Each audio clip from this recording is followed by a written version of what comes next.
자, 여러분, 우리 뭉크라고 하는 화가를 아시나요? 노르웨이에서 이제 가난한 아들의 의사로 태어났고요. 에드바르 뭉크는 어린 시절부터 가족의 질병과 함께 싸웠던 인물입니다. 죽음을 늘 눈앞에 두고 살았던 인물인데요.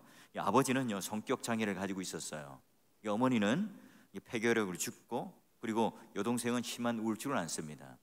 뭉크 자신도요, 늘 죽음에 대한 불안을 지니고 살았기 때문에 자신을 따라다니는 불행한 이 운명, 늘 이 강박관념, 나에게도 이런 불행한 일이 언제 생길지를 모른다는 그런 마음의 부담 때문에 정신분열 증세까지 있었습니다. 이런 뭉크에게요, 그래도 희망이 될 수 있었던 것, 그 어려운 현실을 이겨낼 수 있었던 게 뭐였냐면 미술이었다고 합니다.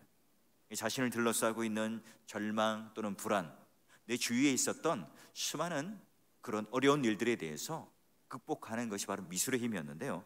여러분, 이 그림 잘 알 겁니다. 화면에 보면 이 절규라고 하는 작품인데요, 인간의 절망을 표현하는 아주 유명한 작품이죠. 다리 위에 해골 모양을 한 성별이 남자인지 여자인지는 잘 모르겠어요. 머리를 붙잡고 비명을 지르지만 이 뒤에 그 두 사람은 그 비명 소리를 들었는지 못 들었는지 아무 일 없는 듯이 그냥 평화롭게 마치 이제 해가 지는 그 노을, 그 아주 멋진 그런 환경 속에 절규하는 한 인물을 그려냅니다. 마치 절규를 하고 있지만 그 세상에서 완전히 고립된 인물, 꼭 우리의 모습과 같은 그런 모습을 그려내었어요. 자, 뭉크가 이 절망의 세계 또는 혼돈의 세계, 이 죽음 앞에 직면했던 자신의 어려움을 그림으로 극복했다면, 물론 이 그림 외에도 또 여러 개의 그림이 있습니다. 자, 그렇다면 우리 그리스도인들은 어떻게 하면 이 절망 또는 이 불안의 세계를 극복해낼 수 있겠는가? 자, 오늘 이 이사야를 통해서 그 또한 그와 똑같은 우리의 환경에 있었지만 꿈을 꾸며 살았던 이사야, 그래서 어떻게 그러면 극복했는지 그를 한번 만나볼 건데요. 여러분, 이사야 11장 1절에서 10절까지 말씀. 이사야는 아직 이제 젊은 청년이에요. 조국 유대는 아직 한마디로 소망 없는 나라였죠. 정치, 경제, 외교, 어느덧 하나, 모든 것 하나 희망이 보이지 않은 그런 나라였습니다. 온통 썩을 대로 썩어서 소망이라고는 한 톨도 없는 나라가 바로 자신이 속했던 유대 나라예요. 이사야 5장 8절을 보면 화 있을진저, 화 있을진저, 자, 이런 시리즈를 통해서 저주와 심판에 대해서 그는 계속 얘기를 합니다.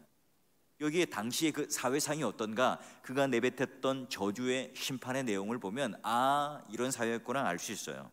보면 지도층은요, 부동산을 축제하고 또 재산을 모으는데 혈안이 되어 있었습니다. 게다가 부유한 사람들은요, 아침부터 저녁까지 술과 여자와 향락에 탐닉하며 정신을 못 차렸어요. 또 거짓이 판을 치고 공의가 뒤틀려 있고 사회의 정의 또 선악에 대한 이 판단들이 분별할 수 없을 정도로 이 사회는 너무나 혼탁했어요. 이로 인해서 힘없는 사람들은 한없이 짓밟히고 착취당하고 고통하고 절망하는 그런 삶 속에 있었고요. 또 의롭게 사는 이 경건한 자들은 극히 소수의 사람들이었는데요, 이미 세상을 등지고 그들도 입을 닫고 침묵을 하고 있었습니다. 엄청난 이 고통의 강이 이 사회 밑바닥에 흐르고 있는 시기였죠. 하나님은 이러한 사악한 나라, 또 교만한 백성들 때문에 진노하시죠. 그래서 북쪽 이스라엘은 아수르를 통해서 심판당하게 하시죠. 징계를 당하게 하시고 남유대는 지금 이 바벨론을 통해서 하나님께서 그 징계를 준비하고 계세요. 이 젊은 청년 이사야에게 지금 바벨론을 통해서, 막대기를 통해서 유대 나라가 망할 것이다, 포로로 끌려갈 것이다, 거기에 대한 예언을 바로 이사야서에 담고 있습니다. 자, 유대 나라는요, 이미 도끼로 딱 잘려서 나무둥치가 찍혀가지고 잘라 나갔습니다. 그루터기만 남아있죠. 겉으로 볼 때는 희망이 없어요. 그래서 여러분, 이사야 10장 34절 보면 쇠로 도끼로 그 빽빽한 숲을 베어버리고 레바논이 권능 있는 자에게 배임을 당하리라. 빽빽한 숲, 레바논, 이게 다 유대 나라를 가리키는 비유하는 말이죠. 빽빽한 산림처럼 바람이 한번 싹 불면 샤는 요란한 소리가 있지만, 그러나 하나님께서 도끼, 철 이걸로 한번 딱 작벌하시면요, 그루터기만 남는 겁니다. 이제 완전히 썩어 없어져 사라질 일만 남은 거죠. 그러니 이사야가 볼 때도 아무런 소망이 없어요. 자, 이사야는 이런 조국의 현실을 바라보면서 절망하고 가슴을 치면서 단식을 합니다. 그러나 그런 이사야, 이 젊을 때 얼마나 혈기가 왕성합니까? 그때 얼마나 이 사회를 바라보며 그 부조리를 바라보며 그 마음에 공의가 또는 혈기가 의분이 있었겠습니까? 자, 그런데 그런 것들이 한풀 두풀 꺾이다 보니까 그도 절망 가운데 살 수밖에 없었어요. 근데 그는 불쑥 주저앉는 게 아니라 바로 꿈을 꿔요. 그 꿈이 내가 허황된 꿈을 꾸고 내가 뭔가 기대와 소망을 가지는 것이 아니라 하나님께서 말씀으로 이사야에게 꿈을 주죠. 비전과 환상을 보여주십니다. 자, 그래서 이사야 11장 1절의 말씀, 이새의 줄기에서 한 싹이 난다, 그 뿌리에 한 가지가 나서 결실할 것이다. 지금 다 썩어서 앙상한 그루터기만 남았는데 아니 그 위에 싹이 난대요. 그 가지에 또한 잎이 나고 결실이 되어서 열매를 맺을 것이다. 하나님께서는 지금 이사야에게 그러한 꿈을 주시죠. 그런데 과연 그러한 나라가 있겠는가? 지금 내가 이 세상에 있는 왕들을 보면 아무런 희망이 없어요. 그런데 그 나라는 과연 어떤 왕이 통치하길래, 그 나라는 도대체 어떤 나라이기 때문에 이게 가능한 것인가? 의문을 가질 수 있죠. 이때 하나님께서는 이사야에게 이 왕이 어떤 존재인가를 2절부터 4절까지 말씀합니다. 보십시오. 그의 위에 여호와의 영 곧 지혜와 총명의 영이요 모략과 재능의 영이요 지식과 여호와를 경외하는 영이 강림하시니 그가 여호와를 경외함으로 즐거움을 삼을 것이며 그의 눈에 보이는 대로 심판하지 아니하며 그의 귀에 들리는 대로 판단하지 아니하며 공의로 가난한 자를 심판하며 정직으로 세상에 겸손한 자를 판단할 것이며 그의 입에 막대기로 세상을 치며 그의 입술의 기운으로 악인을 죽일 것이며, 한마디로 그는 완벽한 통치자이죠. 여호와의 신에 감동된 분이고 그분은 하나님이시고 지혜와 총명을 가지셨고 모략과 재능을 가지셨고 온전한 지식을 소유했고 여호와를 경외하는 완벽한 통치자입니다. 여러분, 그런 자가 이 나라의 왕이랍니다. 통치하고 다스리는 분이라고 그래요. 여러분, 백성들이 이 지도자를 잘못 만나면 얼마나 고통스러워합니까? 상처를 입거나 억울한 일을 당하거나 이와 같은 사회 가운데 압제 가운데 고통의 강물이 그 사회 밑바닥에 흐르는 일, 이 지도자를 잘못 만나면 당연히 오늘 우리들이 감수하는 고통이죠. 그런데 이 젊은 청년 이사야가 지금 하나님께서 예비하신 왕, 그 나라를 다스리는 지도자, 그분이 바로 이와 같은 성격을 가진 왕이라고 그럽니다.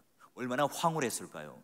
다윗, 솔로몬, 지금 우시아와 같은 그 왕보다 더 뛰어난, 더 능력 있는, 더 선 왕이 되는 완벽한 통치자가 오늘 우리 가운데 다스린다. 이 세상에는 비교가 되지 않는 그 왕이 오늘 우리 가운데 오셔서 이러한 성격을 가진, 이런 놀라운 완전함을 가진 그분이 우리를 통치하신다. 여러분, 이렇게 모든 것을 갖춘 통치자가 우리를 다스린다면 그 다스림 자체는 완전할 수밖에 없죠. 썩어가는 이 세상, 절망 가운데 있는 세상, 풍전등화와 같이 바벨론이 곧 유대 나라를 삼킬 것 같은 그 위기 속에 있을 때 과연 이 나라를 하나님께서 제대로 세울 지도자, 통치자를 주신다면 어떤 분인가? 그런 놀라운 하나님의 메시지와 꿈을 듣습니다. 자, 그분의 특징 5절 볼까요? 공의로 그의 허리띠를 삼으며 성실로 그의 몸에 띠를 삼으리라. 그 나라의 왕은 자기 나라를 다스릴 때 공의로 그의 허리띠를 삼는데요. 이걸로 끝나는 게 아니라 성실로 몸에 띠를 삼습니다. 와, 지도자의 중요한 자질, 선과 악을 구별해서 선은 선대로, 악은 악대로 정확하게 구별하여 보상하고 심판하는 것, 이런 지혜와 능력을 가졌다면 더할 나위 없죠. 이게 공의예요. 여러분, 그러나 이 공의가 또는 이 공의만 있다면 부족하죠. 여러분, 그와 같이 언제나 한결같이 일관되게 성실하지 않는다면, 그 공의가 흔들린다면 무슨 소용이 있겠습니까? 그분은요, 공의를 뿐만 아니라 성실이 함께 따라붙어요. 그 왕은 공의와 성실을 마치 허리띠를 메고 나라를 다스리는 분입니다. 그러니 그가 다스리는 나라는요, 공의와 성실로 언제나 공평함과 치우침이 없는, 그래 그 기준과 그 잣대를 삼으니 뭐예요? 바로 인간의 지혜와 능력이 아니라 그가 지금 기준 삼고 그의 공의와 그의 성실을 드러내는 게 어떤 기준인가? 3절 보니까 여호와를 경외함으로 즐거움을 삼을 것이고, 정확하게 오늘 그 하나님께서 누구이신지를 알고 그분을 경외하는 마음으로 오늘 내 마음의 즐거움을 삼고 공의와 성실이라고 하는 것을 오늘 다스림과 통치 가운데 드러내는 왕이라고 그래요. 오늘날 우리 현실은 어떻습니까? 학연, 지연, 뇌물 또는 인맥, 여러분 이런 것들이 오늘 우리의 판단을 굽어지게 하는 것들이 얼마나 많습니까? 여러분 사법농단 또는 유전무죄, 무전유죄라는 말이 마치 오늘 우리에게는 진리처럼 받아들여질 수밖에 없는 게 오늘날 현실 아닙니까? 여러분 오늘날 우리는 공의를 찾아보기 힘들어요. 성실을 찾아보기 힘들죠. 선이 악이 되고 악이 선이 되고 이 뒤바뀌는 장면들을 보면서 우리는 너무나 가슴 아파했고 또한 우리는 분노를 느꼈어요. 여러분 근래에도요, 여러분 검찰, 법원, 여러분 여기에 대한 신뢰가 얼마나 있으세요? 정말로 이 바닥을 치고 있는 그런 시대 아닙니까? 여러분 그러나 오늘 그분께서 다스리는 나라, 여호와를 경외하며 즐거워하며 또한 그 공의와 성실로 다스리는 그 나라는요 절대로 일어나지 않는 일이죠. 어느 누구도 거기에 대해 불평하거나 정의에 대해서 논할 자가 없어요. 그분은 악한 자는 악한 대로, 선한 자는 선한 대로 심판하시고 또한 칭찬과 보상을 주세요. 그래서 우리는 억울한 일, 고통을 당하고 해를 입는 그 일들이 오늘 우리가 하늘 풀지 못해서 억울함을 안고 살아가는 이 세상과는 달리 하늘을 향하여 소망을 가진 자, 이와 같은 완벽한 통치자 또한 왕이라면 오늘 우리들에게 이런 억울함을 하소연하는 것이 없는 나라예요. 주님께서 완벽하게 통치하는 나라이기에 그 나라에는 절대로 이런 놀라운 일들이 이 세상에서는 일어나는 자연스러운 오늘 우리가 받아들일 수 없는 일들이 일어나지 않는 나라이죠. 그 나라의 그러면 성격은 어떤가요?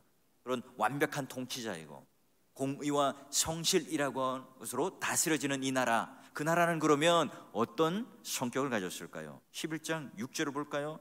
그때 이리가 어린 양과 함께 살며 표범이 어린 염소와 함께 누우며 송아지와 어린 사자와 살진 짐승이 함께 있어 어린 아이에게 끌리며, 이 아름다운 서사시를 한번 보십시오. 예수님 또는 주님이 다스리는 이 나라가 임하게 되면 이리가 어린 양과 함께 있고 표범 어린 염소와 함께 있고 송아지와 어린 사자와 살찐 짐승들이 함께 마치 어린 아이가 장난치는 이 동화와 같은 세계가 펼쳐집니다. 간사한 인간, 사자나 표범처럼 사나운 인간, 곰처럼 미련한 인간, 독사처럼 악독한 그 인간이 발을 붙일 수 없는 나라가 바로 그의 나라예요.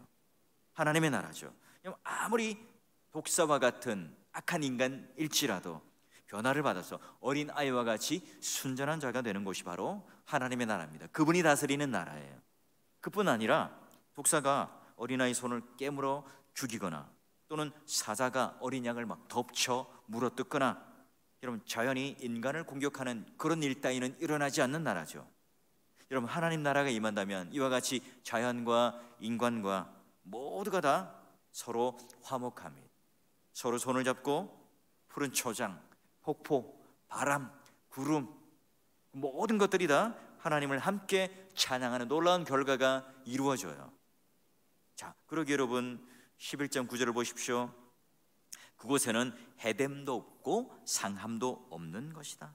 그럼 하나님 나라 신천신지가 임한다면 그 나라 어떤 곳에서도 해를 입는 자, 해를 주는 자, 상처를 입는 자, 상처를 주는 자가 없게 된답니다. 악한 자들이 다 선하게 바뀌어요. 자연과 인간이 화목하고 완전한 통치가 이루어지는 그 하나님의 나라, 그게 바로 젊은 이사야에게 하나님께서 주신 꿈이에요. 이 나라에서는 도저히 찾아볼 수 없는 왕, 이 주변을 돌아보면 도저히 볼 수 없는 새로운 세계, 새로운 나라를 보여주세요. 여러분 우리가 이 말씀을 읽고 접하는 우리들에게도요, 오늘 우리가 이 땅을 살아가면서 어떤 절망의 세계, 어떤 마음의 심과 무게가 있더라도 바로 오늘 하나님 자녀들이 이사야뿐만 아니라 우리들에게 주신 꿈과 비전의 약속의 말씀 아니겠습니까? 여러분, 오늘 이 세상을 살아가며 다시 한번 하나님께서 우리에게 주신 그 놀라운 은혜의 꿈, 바로 그분이 다스리는 왕, 완전한 통치자가 오늘 우리들에게 주어졌고요, 또한 그분께서 다스리는 이 완전한 나라는 오늘 우리가 이 세상에서는 도저히 상상할 수 없는 그 하나님의 나라를 꿈꾸며 살아가게 해줄 수 있는 그 놀라운 은혜를, 그 선물을 우리에게 주셨다는 사실이에요. 믿음의 동력자 여러분, 우리는 이런 나라가 빨리 왔으면 좋겠다는 생각을 하죠. 더 나아가 우리는 조바심이 생기지 않습니까? 하나님 나라가 속히 임했으면 좋겠다. 우리는 이런 기도를 자주 하지 않나요? 그런데 오늘 하나님께서는 그러한 나라가 임하는 조건을 끝에 말씀하세요. 뭐라고 말하죠? 물이 바다를 덮음같이 여호와를 아는 지식이 세상에 충만할 것입니다. 여러분, 하박국서에도 똑같죠. 물이 바다를 덮음같이 여호와를 영광을 인정하는 것이 세상에 가득하다. 여러분, 물이 바다를 덮는다. 누가 이런 물을 부정할 수 있겠습니까?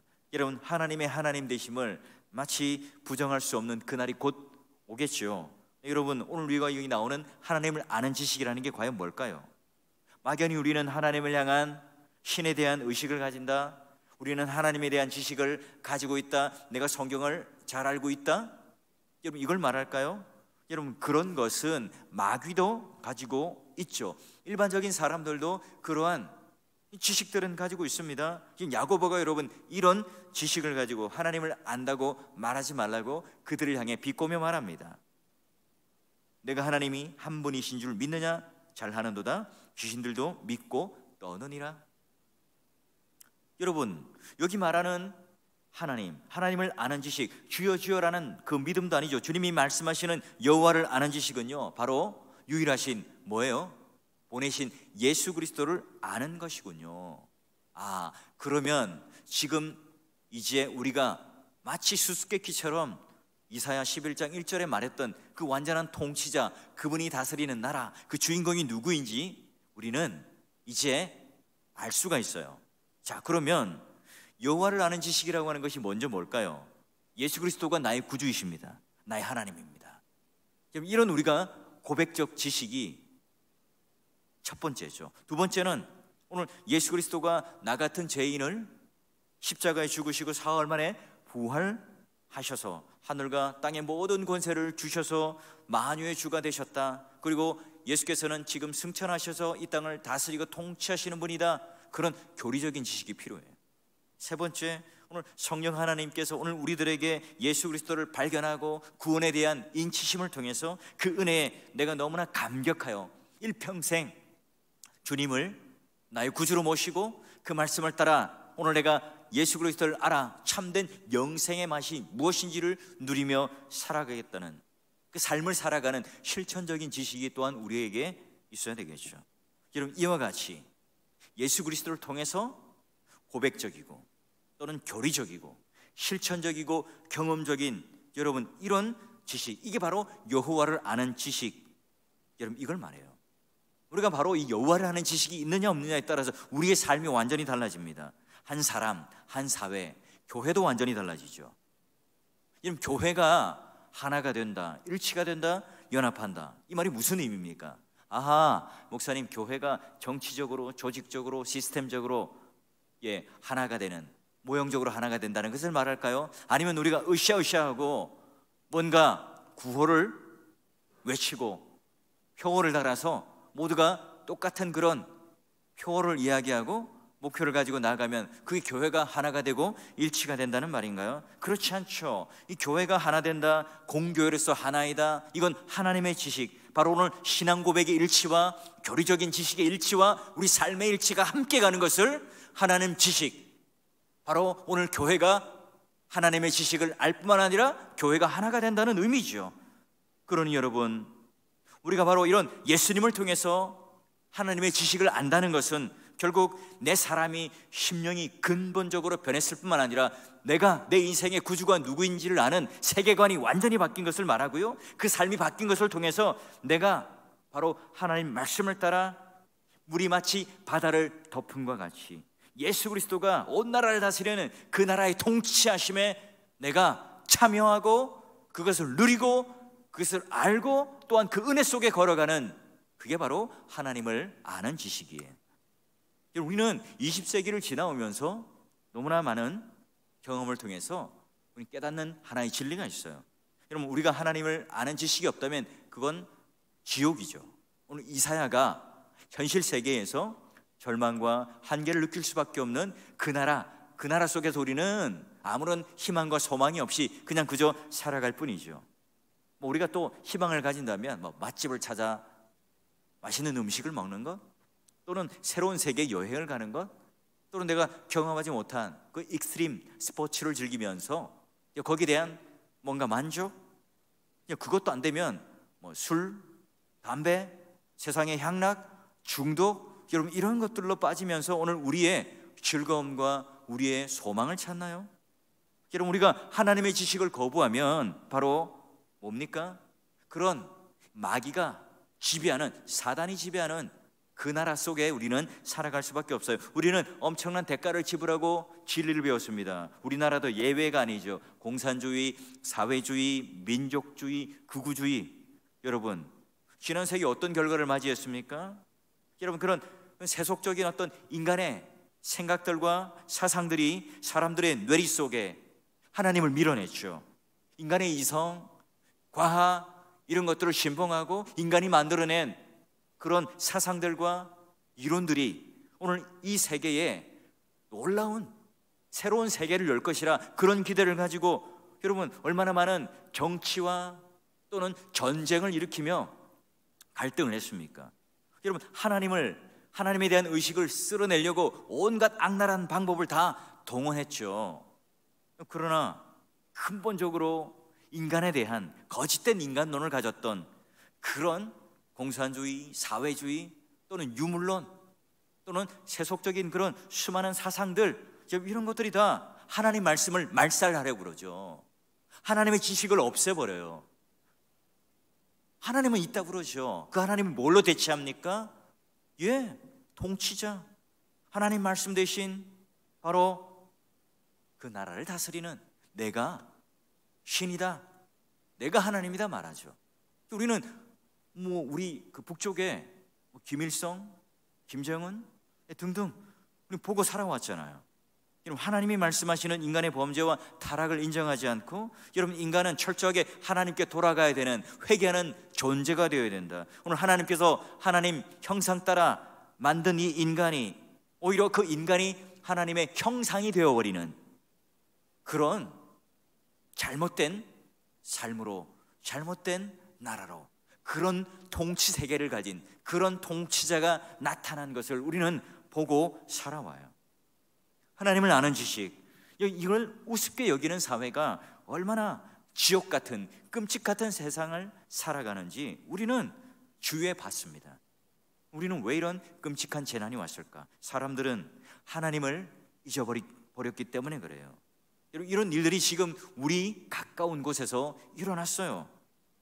여러분, 우리가 하나님을 잘 믿는다고 하는 사람들도요, 별 수 없죠.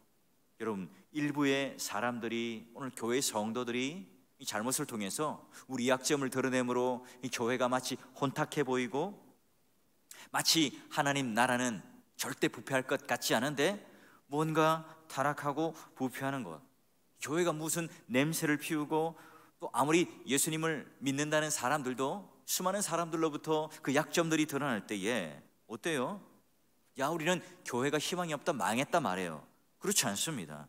여러분, 그럼에도 불구하고 이 사회에 유일한 소망이 되는 것은 바로 예수 그리스도께서 몸된 그 하나님의 교회밖에 없죠. 하나님께서는 이 소망을 이루기 위해 세상에 교회를 세우셨고요, 하나님께서는 세상 사람들이 자신을 알 수 있는 가장 중요한 그 기관, 그 도구를 이 땅에 두셨는데 그게 바로 교회입니다. 그 교회를 통해서 무엇을 충만히 드러내요? 하나님의 지식을 충만히 드러냅니다. 하나님이 누구이신지를 드러내죠. 그러게 여러분, 교회의 본질이고 교회의 사명이 뭡니까?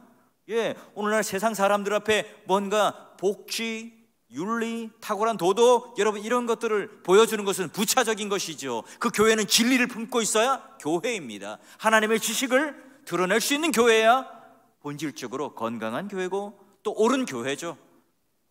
여러분, 그 나라의 왕이 누군가, 또한 그 나라가 다스리는 나라는 어떤 나라인가, 그 하나님에 대한 지식을 안다는 것, 이게 오늘 우리에게 있어서의 가장 중요한 믿음에 대한 본질일 뿐만 아니라 또한 우리가 소유해야 할 것입니다. 여러분 잘 아는 책 하나 소개할까요? 제임스 패커가 지은 하나님을 아는 지식. 여러분, 교회 가지고 있는 많은 연약한 점들의 뿌리가 바로 하나님에 대한 무지 때문에 생기는 거다. 여러분, 이걸 가지고 방대한 내용으로 책을 썼어요. 제가 아마 대학교 때 사서 지금도 목양실 한켠에 두고 틈나는 대로 읽는 책인데요. 여러분, 바로 이 하나님을 아는 이 지식이 없음으로 말미암아 이 교회가 연약해질 수밖에 없고, 교회가 세속적으로 흘러갈 수밖에 없고, 이단 앞에서도 힘써 강건하게 굳건하게 서 있을 수 없는 그 이유가 뭐냐? 바로 우리가 하나님에 대한 지식에 대한 무지 때문에 그렇다는 거죠. 그 방대한, 마치 내가 그 하나님이 누구이신지를 정말 드러내고 싶고 알고 싶고, 또 내가 그 안에 들어가서 그 지식 가운데 파묻히고 그 은혜의 바다 안에 들어가고 싶은 그 열정 때문에 책을 쓴 게, 그 저널에 아티클을 낸 게 방대한 책을 집필한 거예요. 여러분, 오늘 우리가 한번 볼까요? 그럼 우리가 어떻게 하면 그런 하나님의 지식을 잘 알 수 있을까? 제대로 알 수 있을까? 11장 1절에 말했던 것, 썩은 그루터기, 아무것도 희망이 없는 그 그루터기, 그 그루터기 위에 이새의 줄기에서 다윗 자손의 가문에서 한 싹이 난답니다. 여러 싹이 아니에요. 하나의 싹, 그 뿌리에서 한 가지가 나서 결실을 얻을 거랍니다. 그 나라의 이새의 뿌리에서 한 싹이 나서 만민의 가치로 설 거다. 영화로운 놀라운 그런 왕으로서 등극하실 것이다. 누굽니까? 그렇군요. 오늘 그 하나님 나라를 다스리는 분, 지금 이사야가 꿈꾸고 있는 그 이상적인 세계와 그 하나님의 나라는 곧 예수 그리스도께서 왕이신, 예수 그리스도께서 다스리는 그 나라, 그 왕이죠. 그 나라의 이새의 뿌리에서 한 싹이 나고 한 가지가 나서 바로 다윗의 후손 가운데 예수께서 이 세상에 오시면 그 깃발을 높이 세우고 구원의 깃발, 복음의 깃발, 하나님의 나라의 깃발을 높이 세울 겁니다. 그분의 깃발을 보면서 열방들이 다 죽게 돌아오고요, 온 세계, 온 나라, 온 민족이 바로 예수 그리스도의 그 깃발을 보고 찾아오게 됩니다. 바로 예수 그리스도가 다스리는 그 나라가 우리의 눈앞에 펼쳐지게 되겠죠. 여러분, 이게 하나님께서 이사야에게 준 바로 환상과 꿈이었습니다. 물론 그때는 희미하여 그림자와 같아서 그 메시아가 도래할 거라는 것을 정확하게 알지는 못했겠죠. 그러나 하나님께서는 말씀하시죠.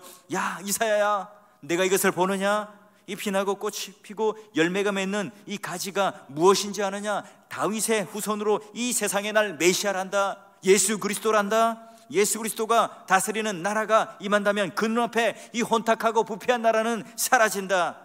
그리고 유대 나라뿐만 아니라 온 세계가 예수 그리스도로 인하여 신천 신지로 바뀔 것이란다. 그 나라의 왕으로 오시는 분은 하나님의 영으로 임하셔서 이 세상에서는 알 수 없는 지혜와 능력을 가지고 성실과 공의로 이 땅을 다스리는 그분이란다. 그래서 그 나라는 바로 이 세계는, 이 세상엔 불목과 경쟁과 갈등과 살인이 넘치지만 화목이 넘치고 기쁨과 사랑이 넘치는 참된 나라가 된단다. 이걸 지금 이사야에게 비전을 심어주고 있습니다. 믿음의 동역자 여러분, 우리는 이와 같은 하나님의 지식을 이미 지닌 자들이죠. 온 땅에 충만해지기 위해서는 그 성도가 해야 할 일이 뭘까요? 교회가 감당해야 될 사명이 뭐냔 말이죠. 그러니 이 교회가 바로 흩어지는 교회가 되어서 복음을 전하고 선교하는 일이 되겠죠. 우리가 예수님을 전하고 하나님의 지식을 전하고 복음을 전해야만이 사람들은 예수님을 알 수 있죠. 하나님의 지식을 들을 수가 있습니다. 예수님을 믿어야 그분이 누구이신지를 알고요, 그러기에 하나님을 아는 길은 예수 그리스도를 통해서만 가능하기 때문에 우리가 그런 복음을 증거하지 않으면 세상 사람들은 도저히 하나님을 알 수가 없습니다. 우리가 입을 다물고 있으면 물이 바다를 덮음같이 여호와를 아는 지식이 충만해지는 것이 아니라 말라 비틀어지고 쪼그라들겠죠. 이 땅에 편만하게 되는 게 불가능한 일입니다.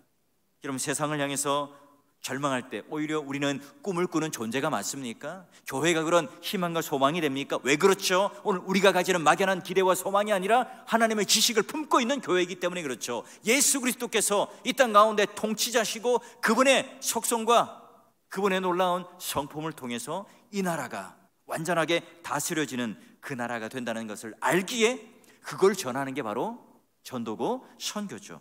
여러분, 우리가 이런 시기에 어떻게 그러면 복음을 전할까?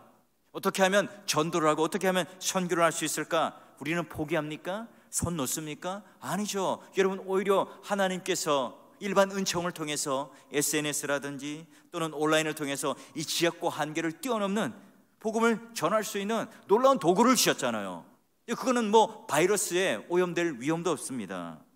여러분, 이런 복음의 도구를 가지고 우리는 어떻게 전도하고 우리는 어떻게 이웃들에게 선교를 하고 있습니까? 여러분, 이때, 이 위기 때, 절망에 있을 때, 희망이 없을 때, 지쳐 있을 때 오히려 여러분, 우리가 복음을 들고 그런 이웃들에게 격려하고 위로하는 자가 되어야 하지 않겠습니까? 여러분, 복음의 메시지를 전달해 주는 자가 되어야 하지 않겠습니까? 이사야처럼 마치 내가 하나님 앞에 온 세상은 다 절망 가운데 있고 뭉크가 그냥 그림으로 단순히 국법했다면, 이사야는 하나님께 주시는 선명한 말씀을 통해서 그 위기를 극복해내고 절망을 이겨내는 그것처럼요. 우리 이웃들이 여러분 예수님이나 기독교에 대해서 잘 알고 있는 것처럼 보여도 실상 그렇지 않습니다. 우리 자신도 마찬가지죠. 우리 주변에 복음을 잘 모르는 사람들이 많습니다. 또한 수십 년 우리가 교회를 다녔지만 그런 하나님을 그런 고백적 지식으로 또는 교리적인 지식으로 실천적이고 경험적인 지식으로 내가 하나님 앞에 전인격적으로 하나님을 아는 지식이 풍부하여서 흔들리지 않는 견고한 믿음으로 살아가는 사람들이 그리 많지 않아요. 여러분, 이걸 알게 하는 게, 그런 기관을 주신 게 어디라고요? 교회입니다. 이런 위기의 때에 우리는 더 진한 복음을 전해야죠. 우리는 더 철저하게 예수 그리스도의 피 얻은 그 복음을, 진짜 복음을 증거할 수 있어야 되겠죠. 왜 여러분 가짜 복음이 더 성행합니까? 왜 여러분 신천지와 같은 유사종교 이단들, 이게 마치 진리도 아닌데 가짜 상품을 파는데 그 안에 생명이 담겨 있지 않는 것을 파는데도 왜 우리는 현혹하는 겁니까? 젊은이들이 넘어가는 걸까요? 우리가 이런 선입견, 이런 패러다임을 바꾸지 않으면, 생각을 바꾸지 않으면 그냥 위기는 위기입니다. 그냥 주저앉는 겁니다. 바이러스 때문에 우리는 사람을 만날 수 없고 길거리에 나가서 전도할 수 없고 선교할 수 없고 우리는 양육하고 교육할 수 없으니까 이대로 끝이야. 아무것도 못한 채 손 놓고 있으면 그건 위기죠. 교회는 그런 소극적인 모습으로 있어서는 안 될 거예요. 제가 아는 선교사님 대부분은 코로나19 사태로 인하여 귀국하지 않고 오히려 현지인들과 함께하고 있어요. 오히려 이때 복음을 더 진하게 증거하고 그들을 도와줌으로 말미암아 복음이 전파될 수 있는 그 기회로 삼고 열심히들 지금 선교 사역을 하고 계시더라고요. 믿음의 동역자 여러분, 우리 가족 중에 아직 믿지 않는 사람들이 있습니까? 직장, 학교, 친구, 동료들 중에 아직까지 하나님을 아는 지식이 없는 사람들이 있습니까?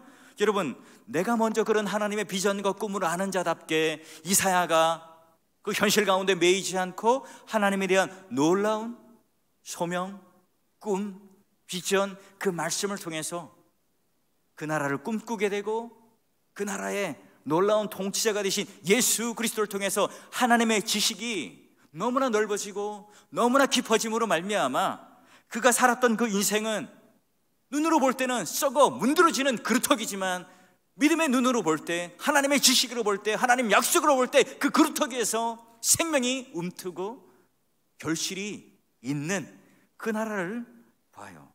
절망스러운 세상에 마음을 빼앗긴 채 하나님 나라의 비전을 갖지 못한다면 우리는 영적 시각 장애인이죠.